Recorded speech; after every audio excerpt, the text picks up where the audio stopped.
Welcome, friends, back to Empty Cloud Monastery. I'm Maya Soma, and I'm here with Bhante Suddhāso, who will be sharing some words of Dhamma this evening on Māra.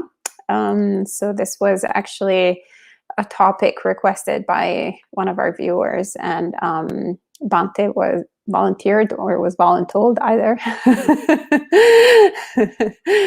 to share some words of Dhamma on the subject matter. So just a reminder that you're always welcome to express your requests on any Dhamma topics that you might want to explore further, and we can see if any of the resident monastics want to share some words on it. So welcome to Sam, Roy, Geeta, Jayanta, and Poonam. Welcome, friends. So I believe Bhante will start by guiding us in meditation practice, and then we'll be sharing some words of Dhamma. So I'll pass it on to Bhante Suddhāso. Thank you. So we can start by getting in a comfortable upright position. And technically there's no such thing as a comfortable position. So get in a mildly uncomfortable position. So shoot for a relatively low level of discomfort. But with the recognition that there's no such thing as a comfortable position. So once you've decided on a posture, then just resign yourself to it. One of the important qualities of mind, which makes samadhi much easier, is giving up on the quest for a better position. So go ahead and take a minute or two to adjust your posture and get settled in. But then once you're settled in, just give up on finding a better position. Accept that this is just the way your body's going to be for the next few minutes.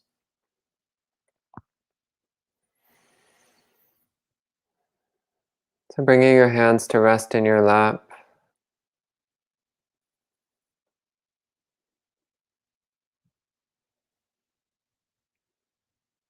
You can let your eyes close or keep them slightly open if you prefer.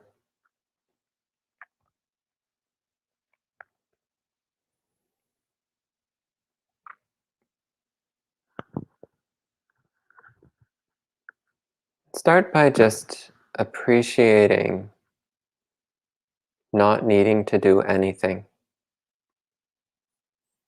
So all day long we've been doing many things. But right now we don't need to do anything at all. We don't need to think anything at all. We don't need to plan anything or remember anything. We don't need to do anything at all. So enjoying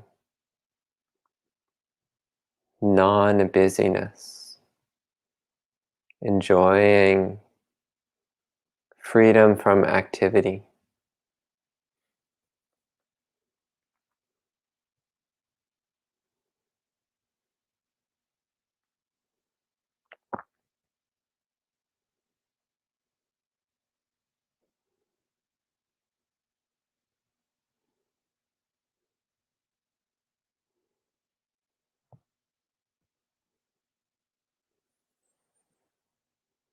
And take a few long, slow, deep breaths.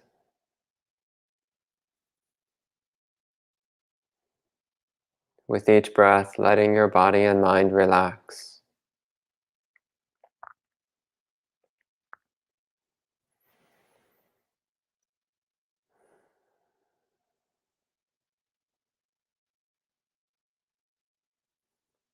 So there's nothing you need to do, nowhere you need to go. You can just enjoy this moment right here and right now.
And choose a place in your body to focus your attention, a place to center your mind. So this might be your hands, where they touch in your lap. It might be your abdomen, the center of the body. It might be your nose. It might be anywhere at all. It doesn't matter. Just pick a place that's easy for you to focus on, easy for you to center the mind around. And you're going to stay with that point for the rest of the meditation, with a relaxed, alert mind.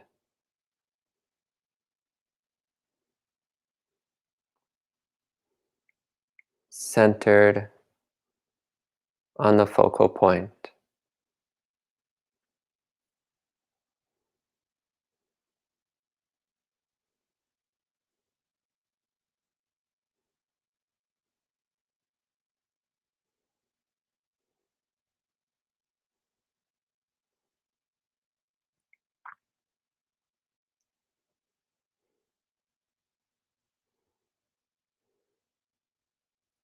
So letting the mind come to stillness,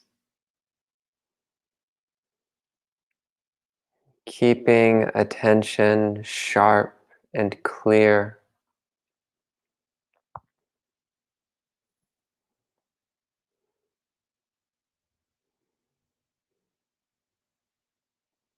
Like sharpening the focus of a camera.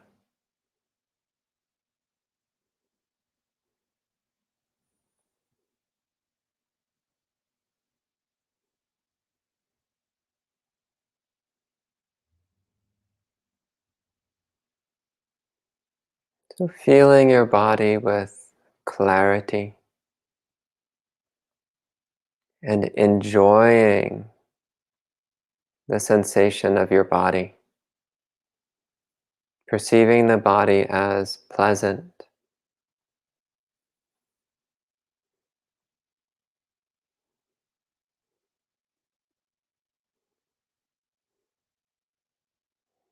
You might bring a slight smile to your lips.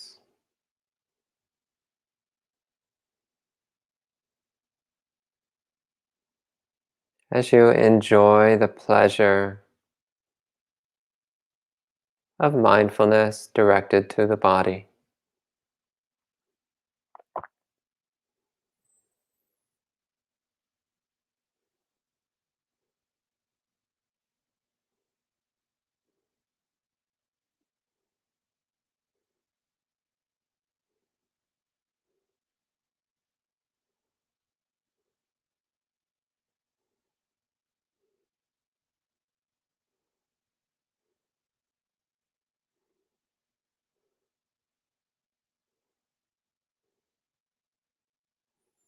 If thoughts drift through the mind, take no interest in them.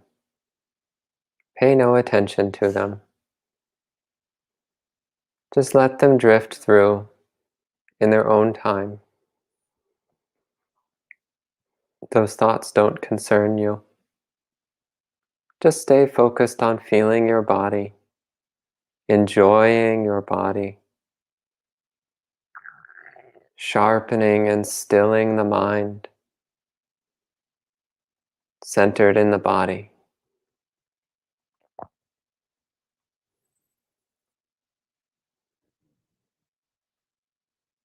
So the thoughts drifting through the mind do not disturb the stillness of the mind, as long as we take no interest in those thoughts.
Keep magnifying the sense of pleasure in the body,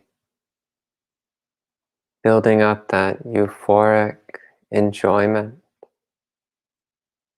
that accompanies mindfulness of the body. Making sure the mind stays sharp, alert, and clearly aware, but without moving even 1 millimeter from its place.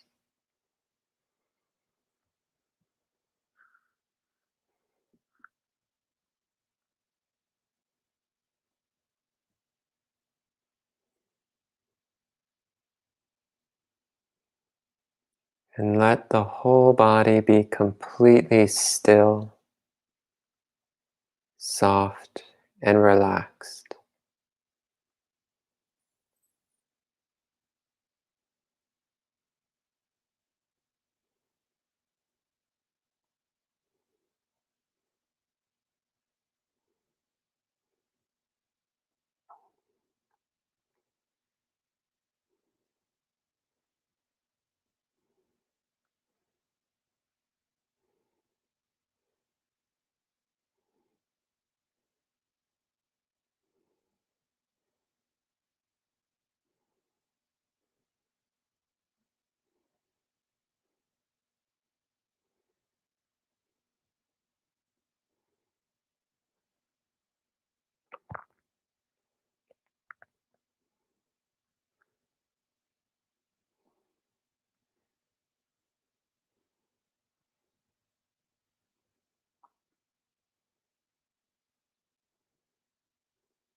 So as the meditation comes to an end, take a few seconds to appreciate the peacefulness of the mind.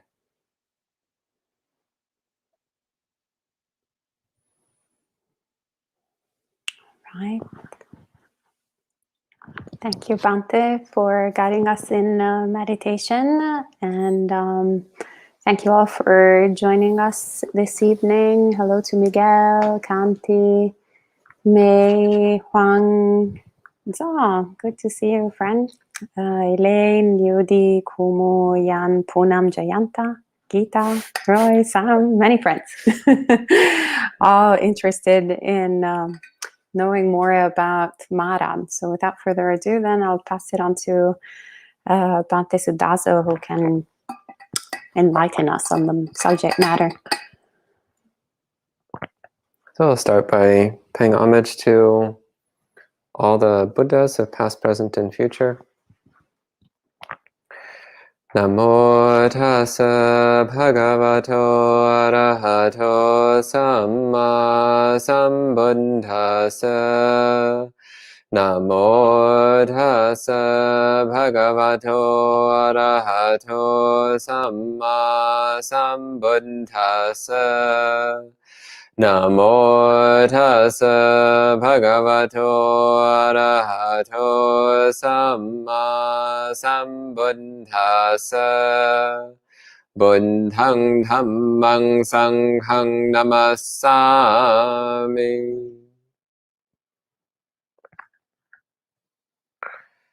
So, today we're going to talk about Māra.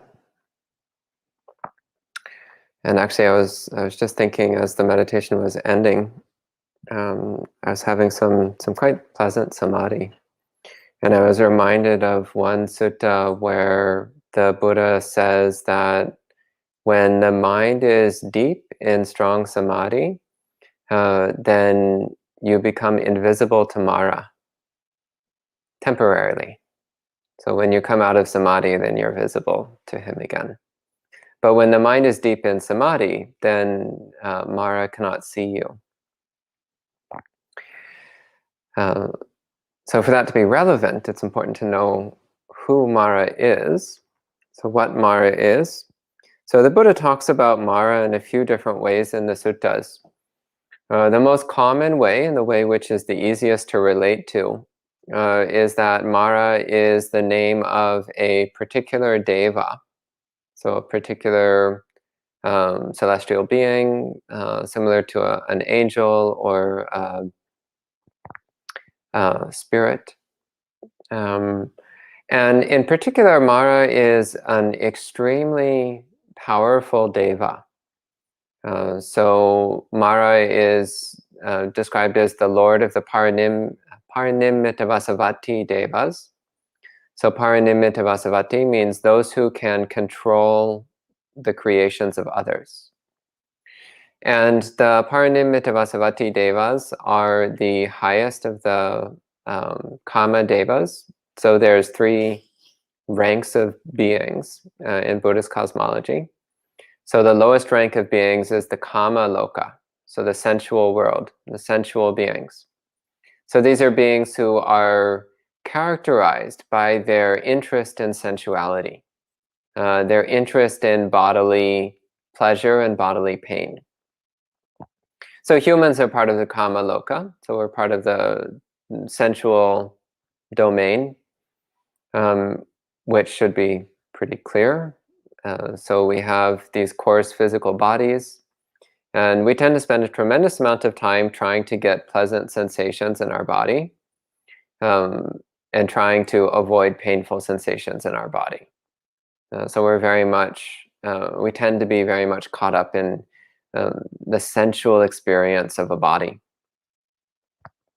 Animals, of course, also a part of the Kama Loka, but they're having a much harder time of it than humans for the most part. And there are lower realms than that, which are also part of the Kama Loka. So sensual worlds where beings are constantly seeking bodily pleasure and bodily pain. I think the only exception to this as I recall, Bhante Sumita, the very lowest hell realm is mind only. They don't have a body in the lowest of the hell realms, is that right? In the hell realm? The lowest hell realm. Avicii. Yeah, there's no body, there's just a mind. Am I right on this, or am I misremembering? I'm not sure about that. I know about the Brahma realm with the mind only, right? Yeah, so there's the Arupa Loka, like the very high Brahmas where it's mind but no body. Mm-hmm. Maybe because I'm thinking of the sutta where it talks about where all the physical matter in the universe disappears. So then there's only the mind-only devas and the lowest hell realm. Anyway, beside the point. So how do they suffer? A mental suffering. Okay. Yeah, we have plenty of mental suffering. Makes sense. Anyway, I need to look into that one. Yeah. Interesting. Yeah, it just occurred to me now. I was like, wouldn't the lowest level of hell technically not be part of the sensual world because they don't have bodies? Anyway, totally different topic because we're not talking about that. We're talking about Māra. So then above the human realm, there's several ranks of sensual devas. So celestial beings, angelic beings who live much more pleasant lives than humans, much longer lives than humans. It's much easier for them to get what they want. They don't experience sickness. They're not as prone to unpleasant experiences as humans are. One of the similes for the pleasure of the devas, which has always stuck with me over the years. So one of the characters that comes up in the Buddhist description of the world is called the universal monarch. So the Raja Chakravati, the universal monarch, the emperor of the world. So an emperor of the world who has all the absolute best things. So they have the most pleasant possessions, the most pleasant spouse, the most pleasant everything.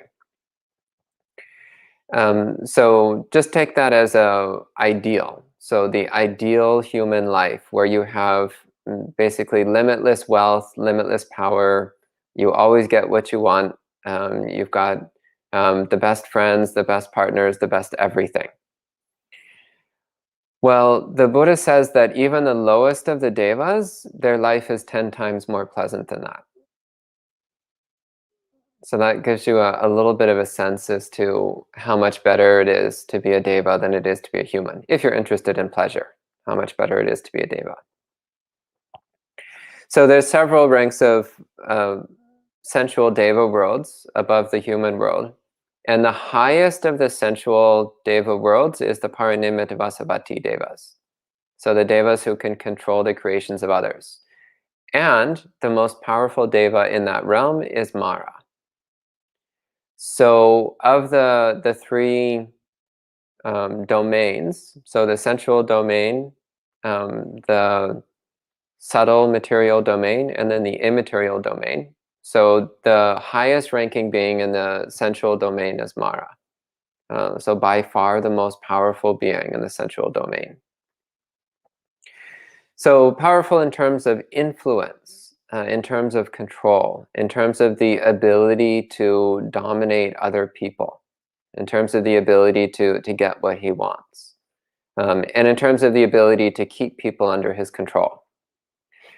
So devas can interact with humans, they can talk to humans, they can display things to humans, they can create images in people's minds. And Māra also then has all of these abilities, the ability to some degree, to distort our experience, to plant ideas in our mind, to plant thoughts and images in our mind, just as any other relatively powerful deva. But Māra has these abilities to an even higher degree. So again, he's the most powerful being in the sensual realm. The most powerful unenlightened being, I should say. And Māra, unfortunately, also has a strong hostility towards Buddhism. and a strong hostility towards anyone who's trying to attain awakening. And the reason for this is because Māra's control is dependent upon people's desires and delusions.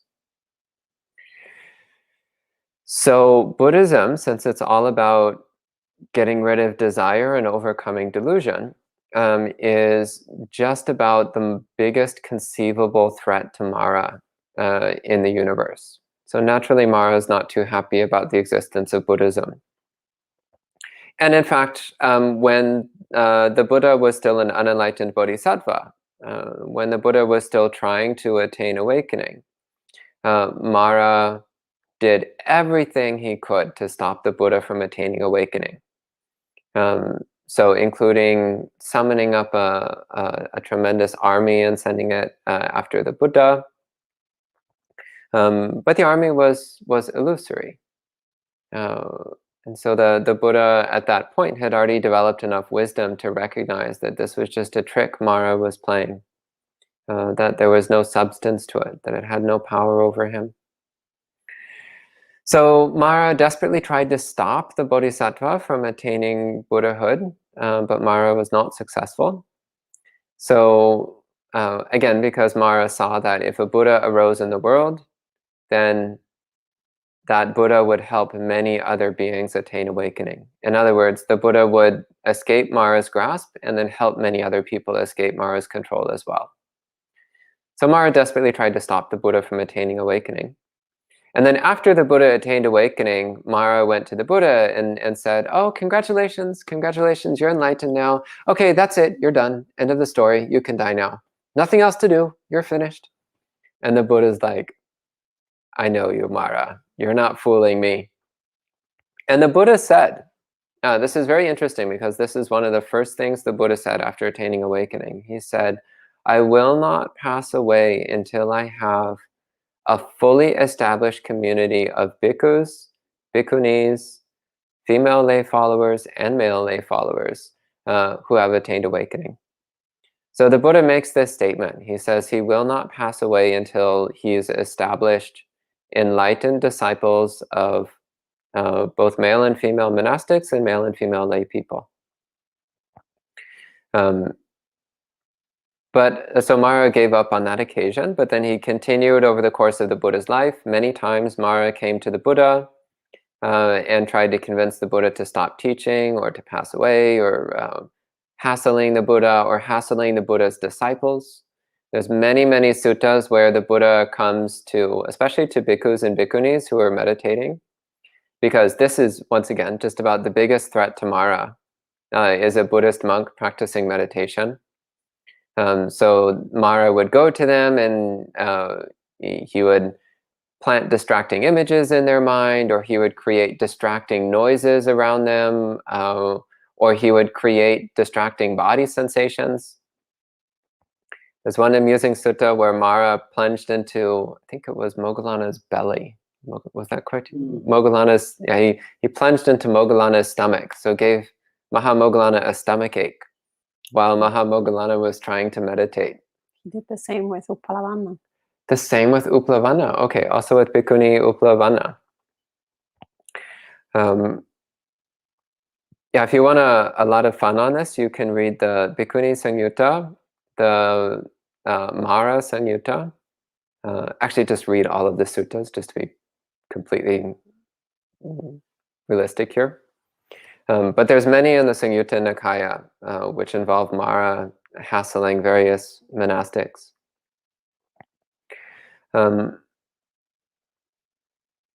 Yeah, so what does Māra do? Māra tries to encourage our defilements. So that to some degree depends upon what you're interested in. So if you have a lot of greed for, say, getting things done, work projects and activities, then Māra will help generate a seemingly endless stream of things that you can get done. A seemingly endless stream of satisfying activities. Seemingly endless stream of important things that will be so satisfying for you to complete. If you're interested in food, well, you might be born in Italy, for example, or Taiwan, or perhaps southern India, or Sri Lanka, or somewhere where there's just really absolutely fabulous food. And then you'll be constantly tempted. You'll be constantly surrounded by things that inflame your desires, things that inflame your passions. Or if your tendency is aversion, then Māra will constantly put things in your way that irritate you, such as people who don't help you with your work projects, or people who don't do what you tell them to do, or people who make body noises that you dislike, or who have personality traits that annoy you, or generating physical sensations that are uncomfortable or unpleasant, or sounds. A lot of people are really irritated by sound during meditation. So the sound of lawnmowers or leaf blowers, or the sound of other people breathing, or the sound of the person next to you flailing around, or the sound of anything. Some people, they're just annoyed by absolutely any sound. So what's going on there? Well, it might just be a sound, it might just be a random happening, or it might be Māra coming to trying to make you fall away from concentration, trying to break your efforts at meditation. Similarly with thoughts floating through the mind. Again, some of that just might be noise, echoes from your past mental activity, but some of it might actually be Māra coming and planting thoughts and images in your mind, trying to weaken your meditation practice.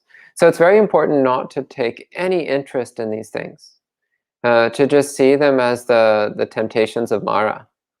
So when those enticing thoughts appear in your mind, just see, oh, that's just Māra trying to entice me, playing to my greed. When aversive thoughts appear in the mind, it's like, oh, well, that's just Māra trying to distract me by appealing to my aversion, to my hostility. When fascinating images and daydreams appear in your mind, well, you can recognize, oh, that's just Māra playing to my delusion side, trying to get me wrapped up in all kinds of unnecessary imaginings. So this is one of the major ways of understanding Māra, is that as an actual sentient being who is, once again, a very powerful deva, who is very opposed to Buddhism and very opposed to Buddhist practitioners. So it's also important on this note, by the way, to point out that Māra is not one specific deva, but Māra is actually a category of devas.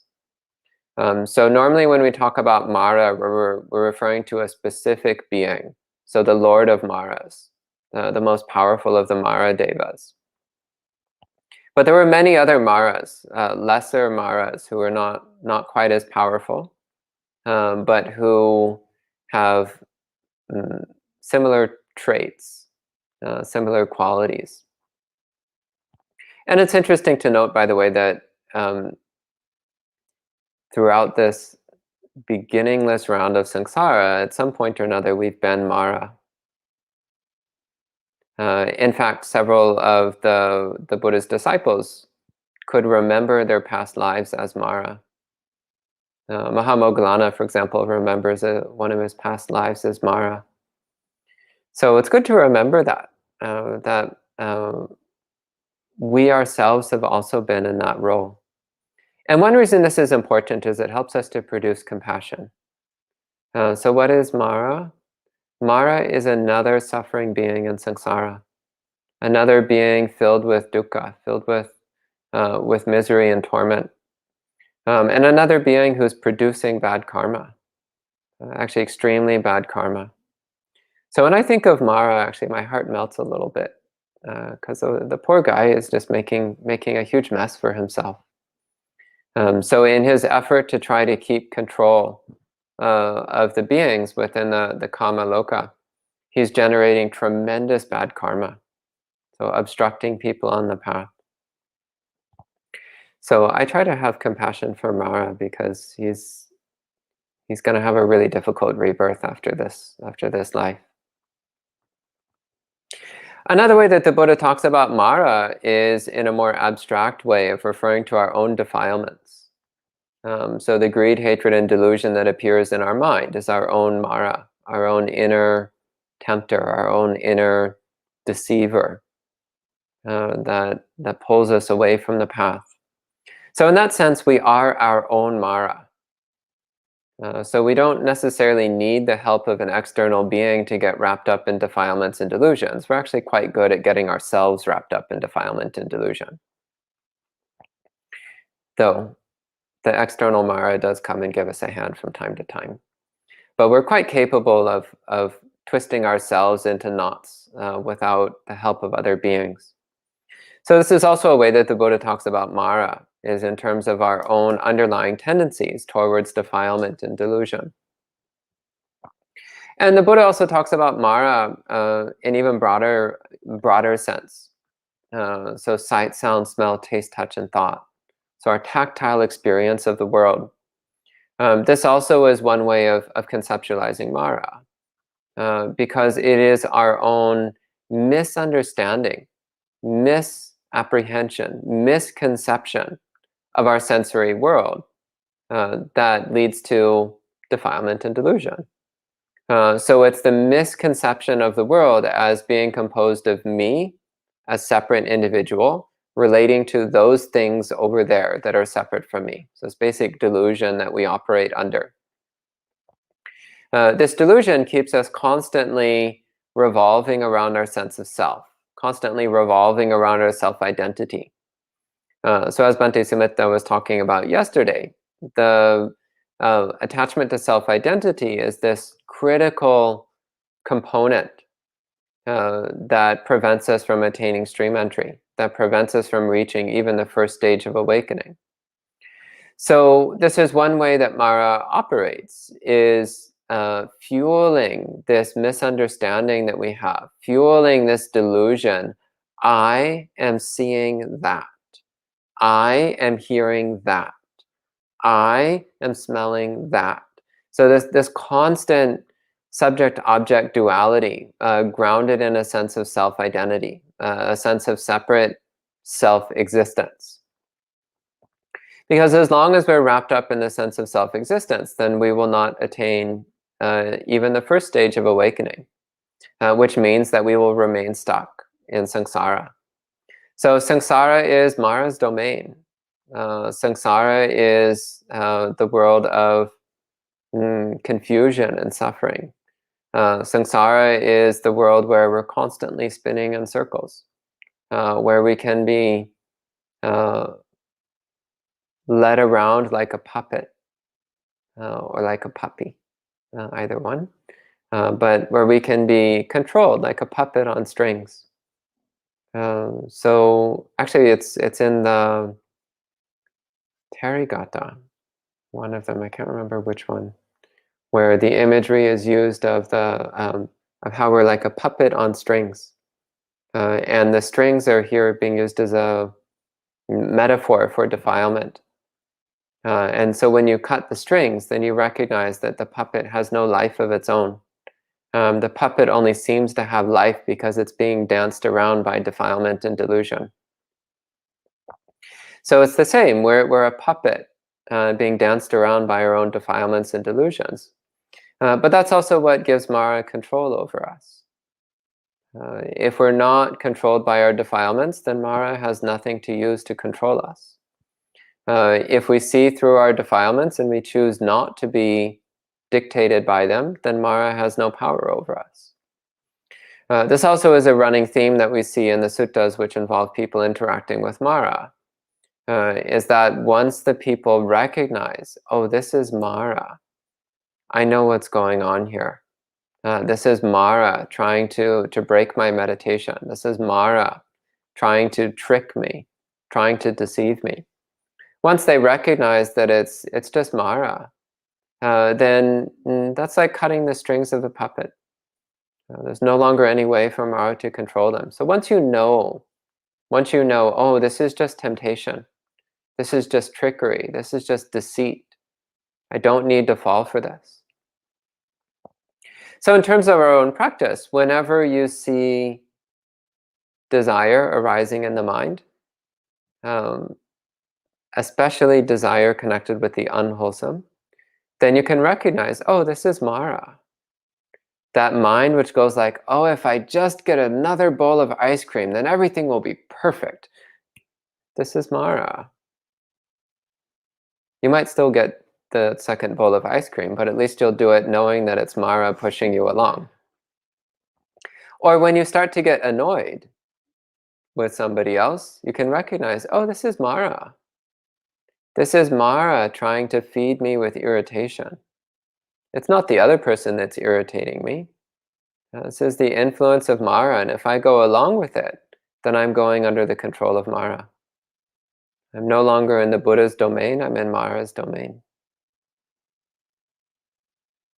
Or when we're inclined towards spacing out or daydreaming, then we can again recognize, oh, this is just another way that Māra controls me.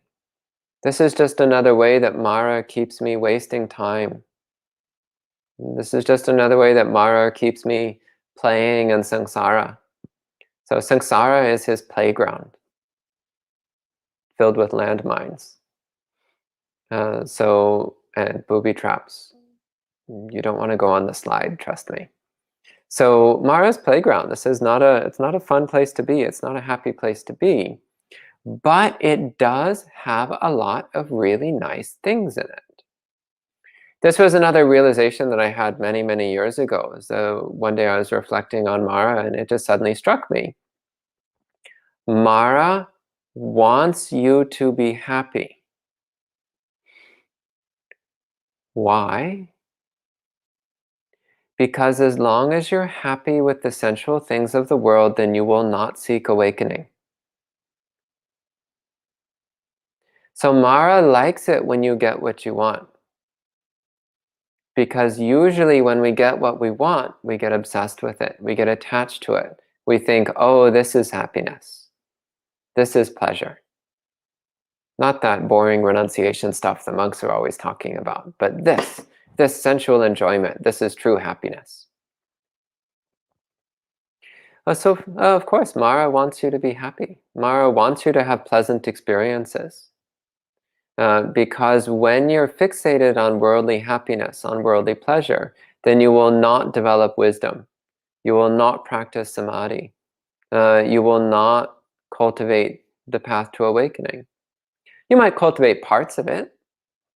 So there are parts of the Buddhist path that, if practiced by themselves, will just lead to pleasant rebirth. They'll just lead to rebirth as a happy human, or as a deva, or even as a Brahma, so very high celestial beings. But Māra definitely doesn't want you to meditate. Definitely doesn't want you to practice mindfulness. Definitely doesn't want you to practice concentration, and absolutely above all else does not want you to practice wisdom. Because these are the things that weaken Māra's control over us. So Māra wants us to be happy, but only with ordinary sensual happiness, only with ordinary worldly happiness, samsaric happiness. So the temporary conditional happiness that comes from experiencing certain corners of samsara, the conditional happiness that comes from a self-identity being gratified in its pursuits. That's the kind of happiness that Māra wants us to have, because that's the kind of happiness that does not lead to freedom from suffering, and which just strengthens our attachments. So these are a few thoughts on Māra. So I mentioned at the beginning, that when one attains deep samadhi, that one temporarily blinds Māra. So when you're in deep samadhi, the mind is impervious to defilement. In deep samadhi, the mind is very pure, very clear, very clean. The mind is very sharp and clearly aware. So in that condition, Māra has no foothold. There's no way that Māra can plant temptation in the mind. So as I was saying during the meditation instructions, when thoughts appear in the mind, then we just don't pay any attention to them. We don't take any interest in them because we see them as irrelevant. Well, also when your samadhi is strong, then you'll see that those things are Māra. And that if we get involved in any of these passing thoughts, then all we're doing is we're just getting on Māra's train. We're getting on board with Māra at the helm. So we have no interest. When the mind is in samadhi, there's no interest in Māra's tricks. There's no interest in Māra's temptations. So they just pass right by us. And Māra passes right by us because he sees that there's nothing here that he can control. There's nothing here that he can sink his claws into. So when the mind is in samadhi, it's temporarily invisible to Māra. Māra has no foothold for a period of time. But when we emerge from samadhi, when thoughts start to infiltrate the mind again, when we start falling back into interest in sensuality and towards irritation and restlessness and dullness and so on, and doubt, Māra loves doubt. When we start falling back into the 5 hindrances again, then we become prey to Māra.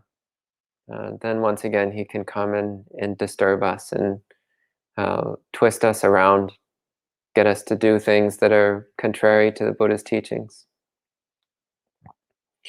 So in order to completely blind Māra to our presence, it's necessary to practice insight, to cultivate the insight that leads to awakening.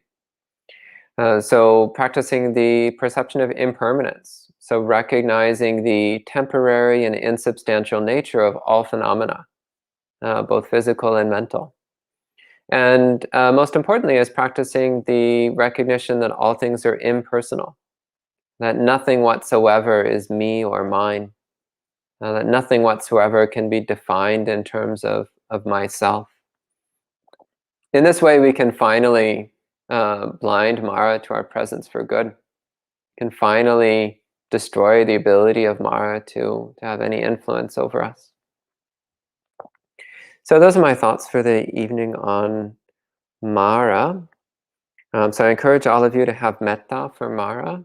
Poor guy, he's making his own life really miserable, as well as a lot of other people. But also don't fall for his tricks. Whenever you see any defilement arising in the mind, just recognize this is Māra, and I will not go along with it. I will not get on board with it. So I think I'll go ahead and end my talk there for the evening and take any questions you might have.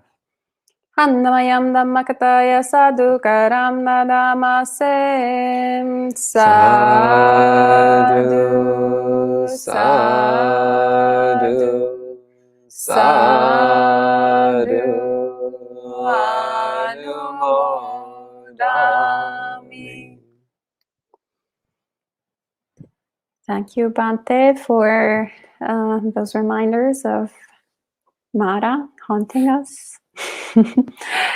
And we have a lot of excitement from the online audience. Less excitement from the in-person. They're just defeating Māra. This passion. I have a question. Yes, please. What is your thought on what makes Māra a Māra? Why is he so powerful? And why is Māra every time there? And why Buddha appears only once in a blue moon? So Bhante Suddhāso is asking, what makes Māra Māra? Like, how does one become Māra? Why does Māra have so much power? And why are Māras so common in the universe, whereas Buddhas are so rare? So briefly speaking, what makes Māra Māra, first off, is extreme good karma. This is a very important point.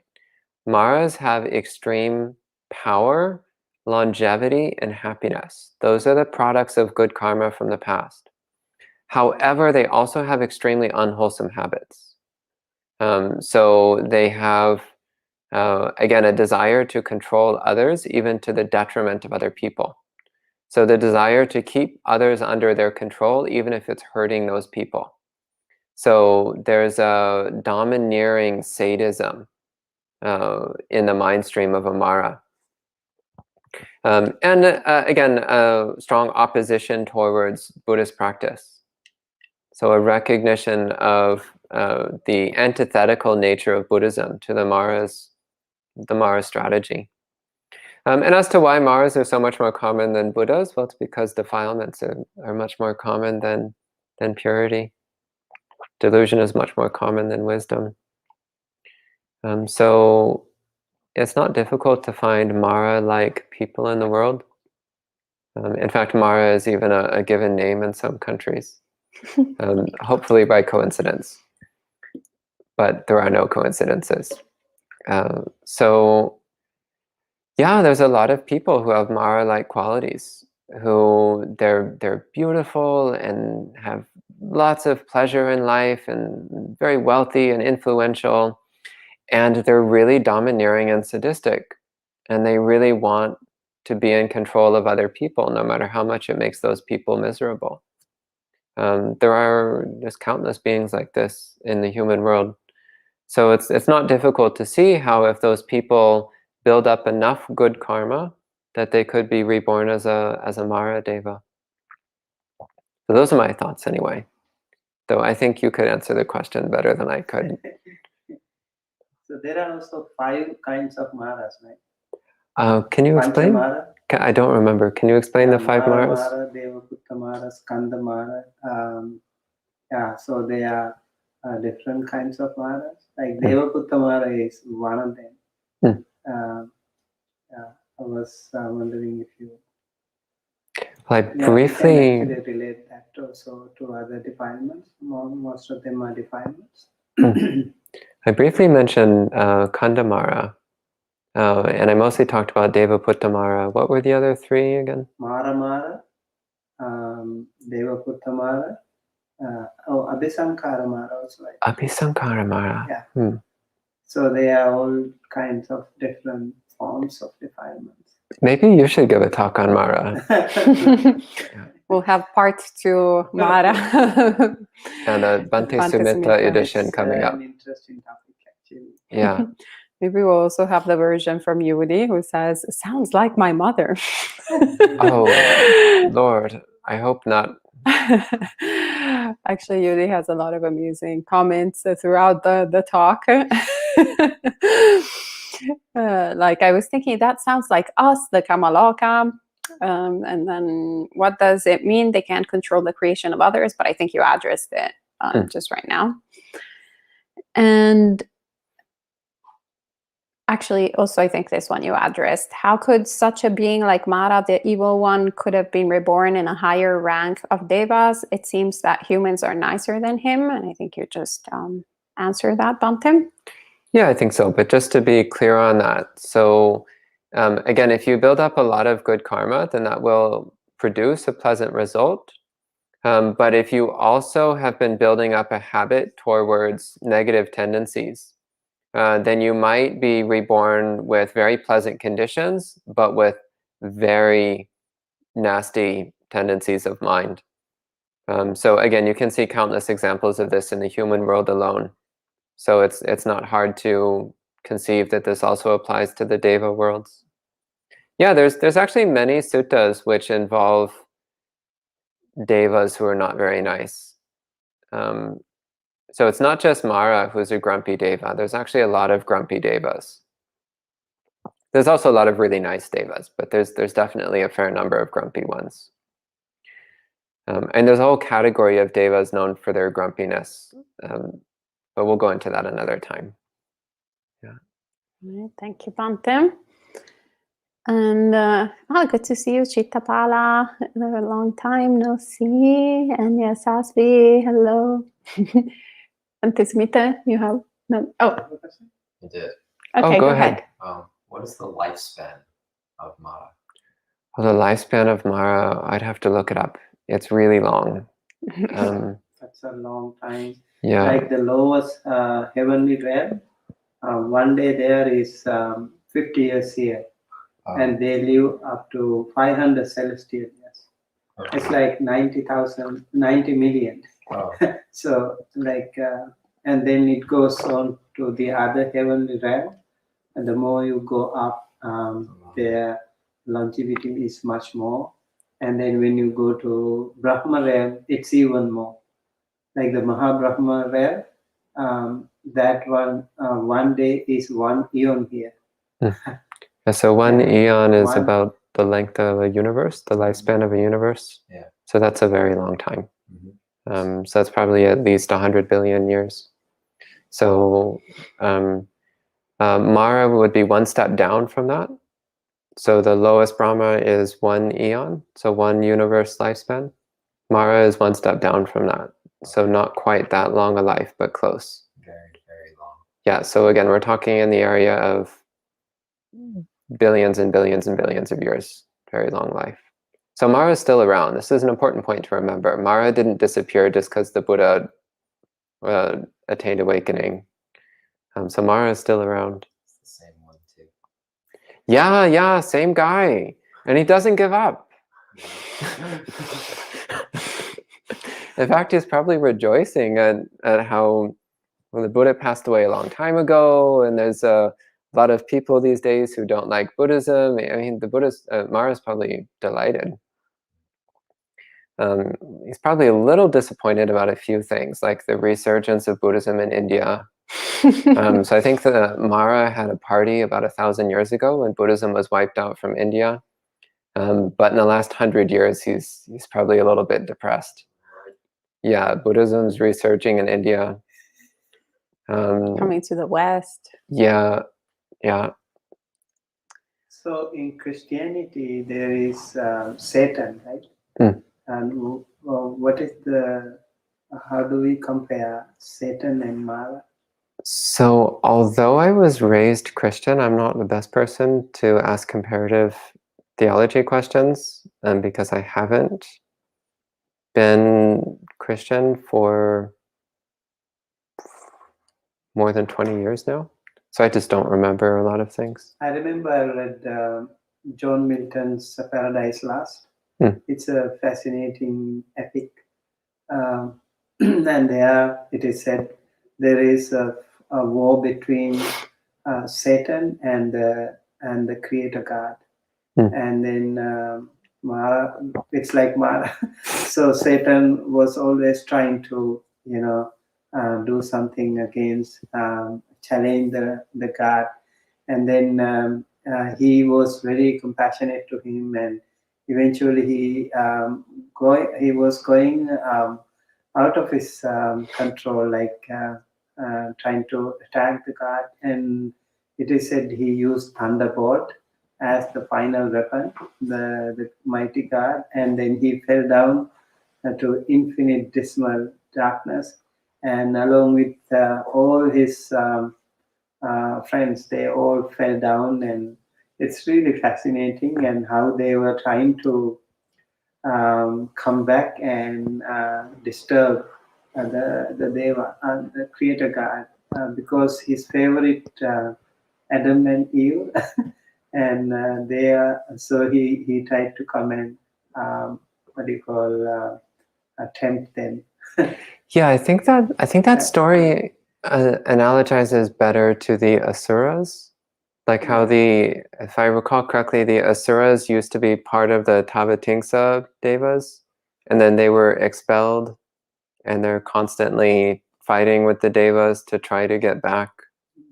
So I think that's more where it would line up rather than with Māra. And the thing is, Satan says what we should do, we should go to the human realm and occupy all the religious places and then stay right in front of them, and we will try to fake everything. It's really fascinating, that poem. I really like that. It's very much in line with the evil things that we have in the world. Yeah, well, I think part of that is because so humans of all cultures throughout human history have been interacting with devas and asuras and petas and so on. So they all have their own ways of describing them and their own stories about them. So I mean, we call them leprechauns or fairies or pixies or ghosts or whatever words you want to use, but we're all talking, like all these different cultures are talking about their interactions with devas and spirits and so on. So it's not surprising that there's these similarities.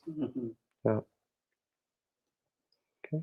Anything else? Yes, actually, there's lots of questions. Oh, okay. Well, we should go quickly then. So Gita asks, Bhante Suddhāso, are the devas in the deva realms have bodies also made up of the great elements, for example, earth, water, air, fire, space, and consciousness? Do they have also the six sense doors like humans?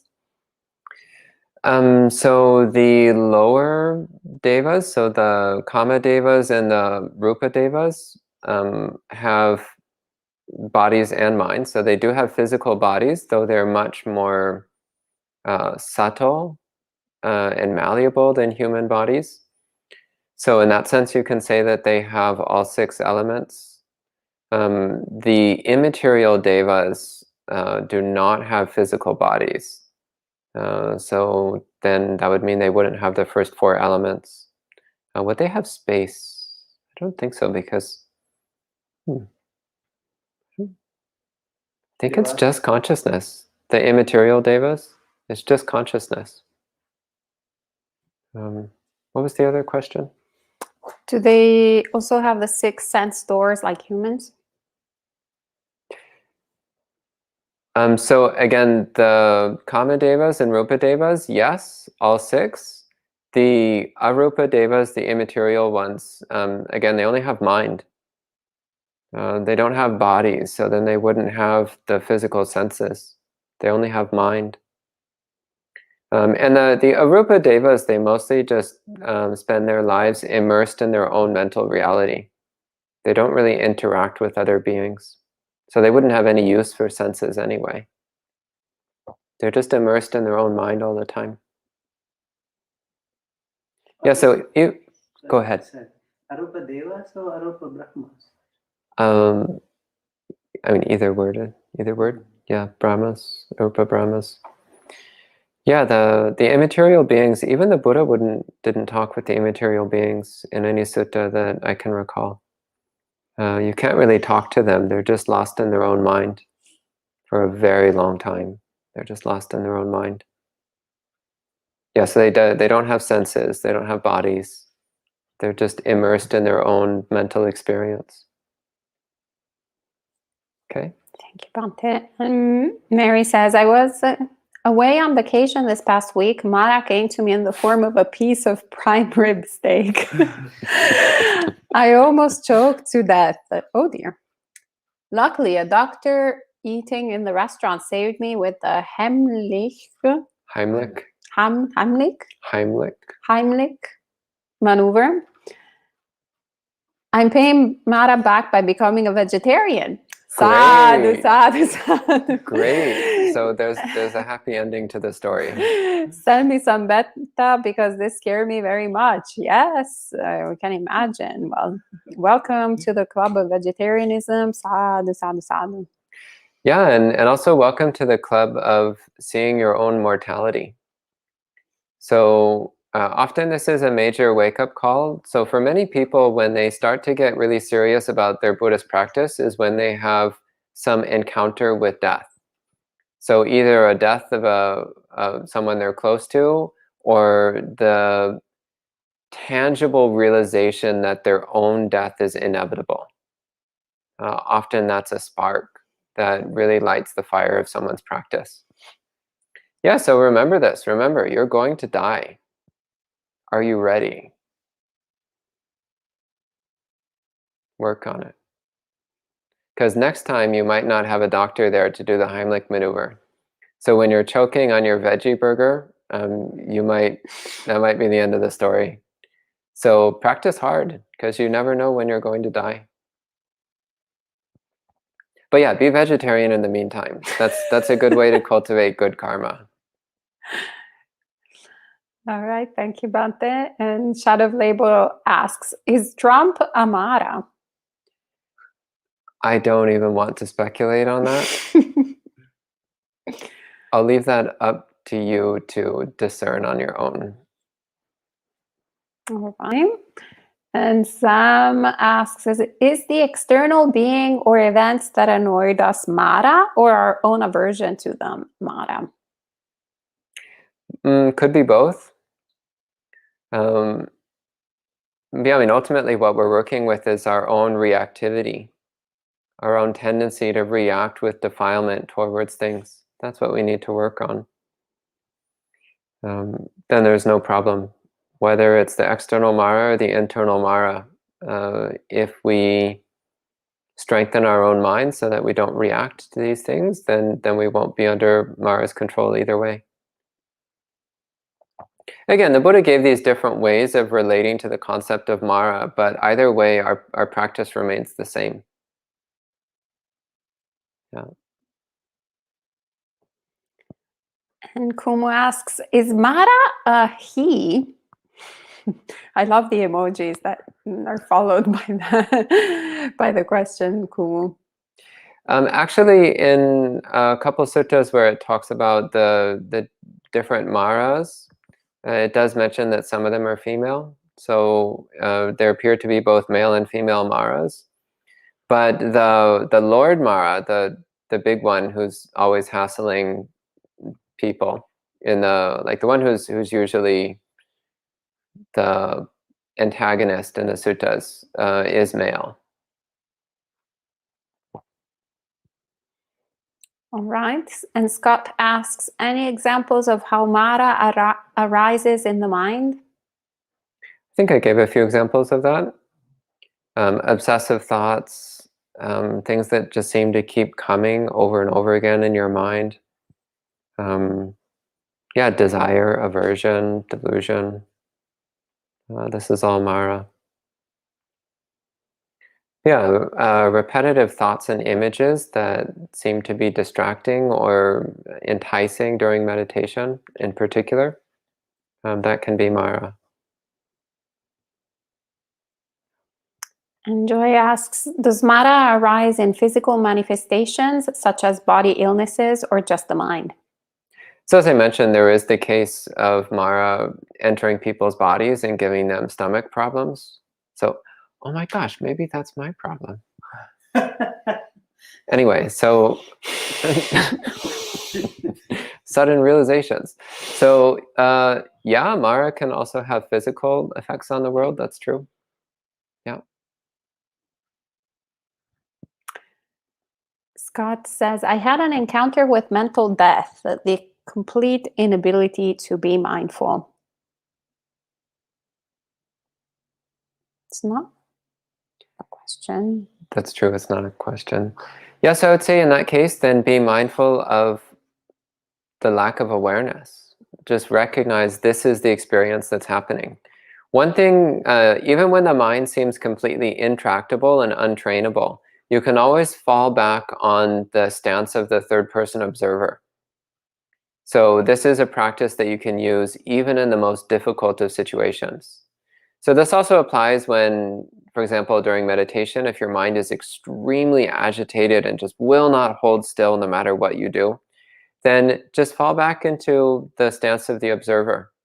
And just observe as your mind goes completely crazy. Observe as your mind flops all over the place. Just watch. And eventually you'll start to discover that there is a peacefulness in the observation itself. So this stance is always accessible. The stance of the impersonal observer is always available. So even if it seems like you're incapable of being mindful, just fall back into observing what it feels like to be incapable of mindfulness. And in doing that, then you will start to develop a certain degree of serenity and wisdom, and also your mindfulness will start to reappear. All right, and that was the last question. And Kumu ends with the comment, thinking of Māra as a tool to get better is really great.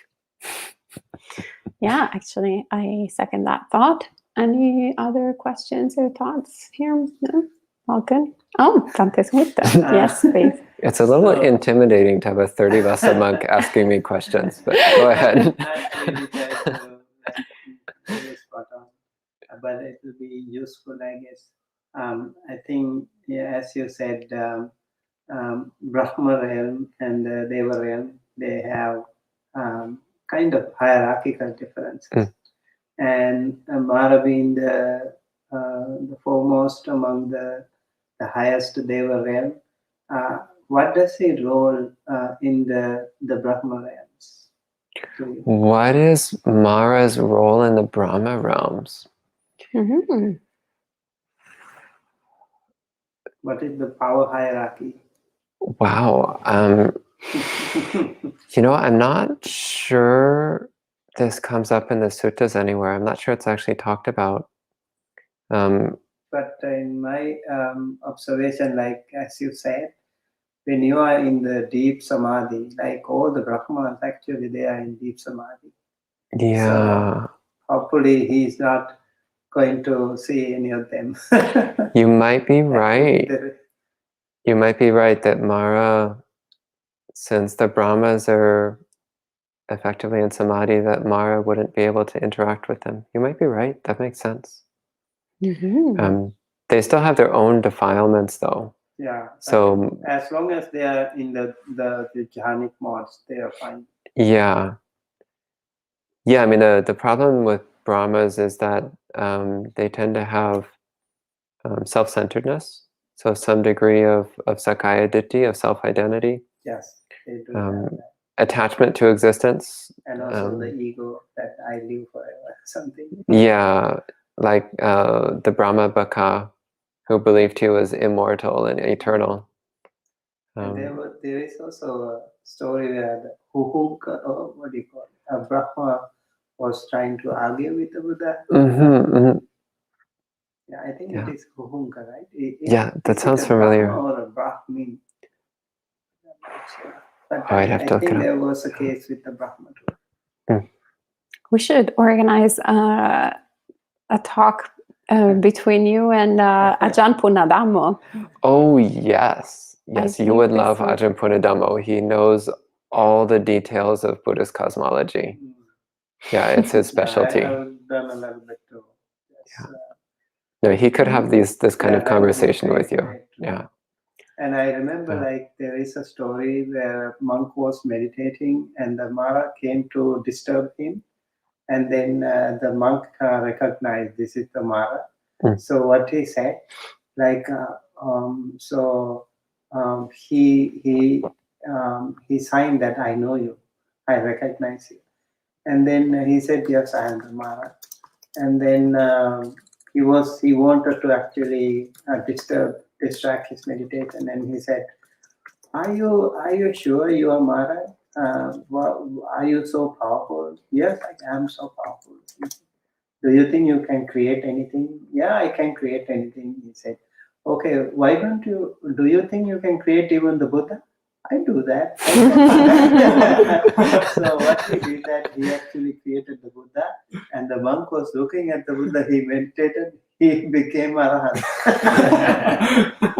That's the case where he tricked Māra. I'll keep that trick in mind. So the moral of the story is, if Māra comes to you, ask him to create an image of the Buddha for you. Probably learned this lesson.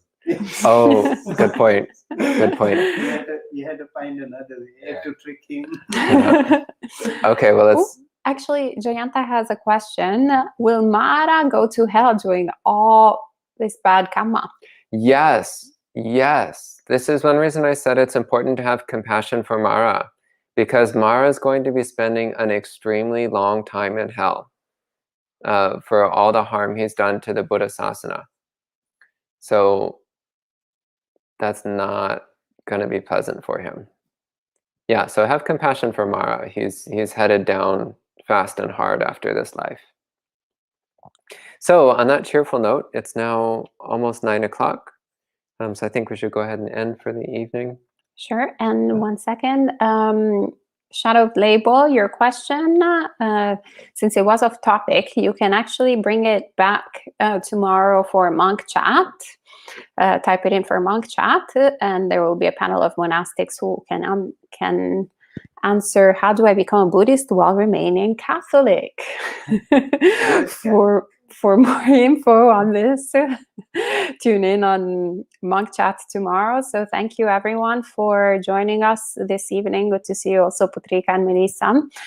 And thank you, Bhante, for sharing these words of Dhamma. So we'll be meeting again tomorrow at 8 a.m. New York City time with Bhante Sumita again for the last episode of his workshop on the stages of awakening.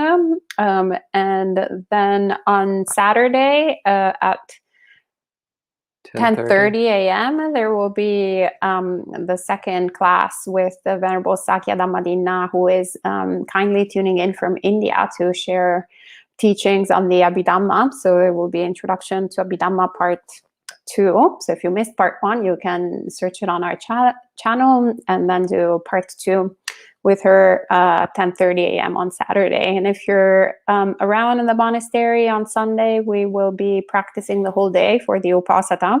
We'll also be live streaming the precepts, etc. So you're all welcome, and the teachings, whatever is happening on Sunday. We don't know, you don't know, you'll see.